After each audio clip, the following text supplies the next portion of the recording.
Assalamualaikum warahmatullahi wabarakatuh. Dan sebelum kita memulakan acara temu bual kita, marilah sama-sama kita membaca surah Al-Fatihah.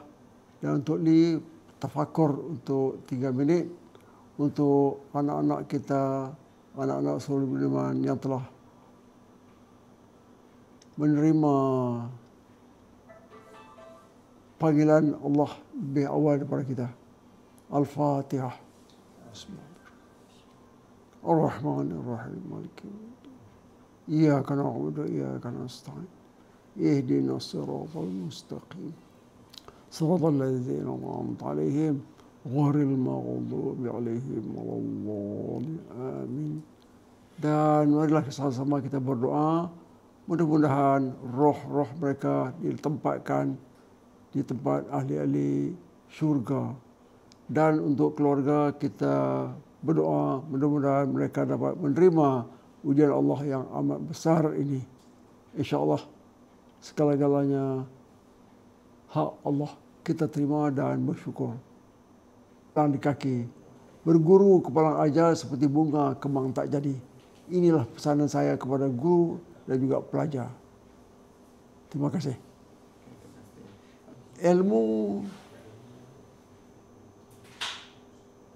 kata seorang pemimpin dalam bentuk kata-katanya sendiri, hidup ini perjuangan.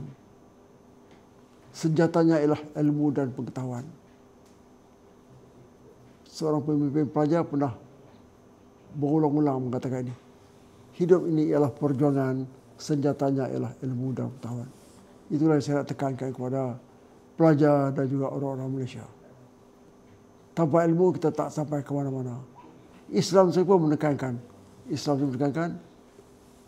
Yang pertama yang saya masih ingat selalu dan selalu saya sebut, tuntutlah ilmu walaupun sampai ke negeri China.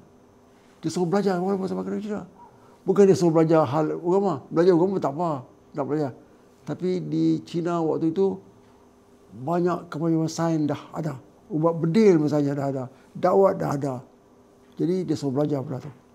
Ramai orang Islam yang pergi ke China dah belajar. Ada kubur-kubur orang Islam di China. Dan ada masjid di China yang dah berumur 1000 tahun. Masjid kita berumur 500 tahun. Jadi orang Cina lebih awal masuk Islam daripada orang Melayu. Dari segi itu. Satu masjid di Beijing, New Ji Mosque. Dia 1000 tahun lebih. 1000 tahun lebih. Kita baru 500 tahun.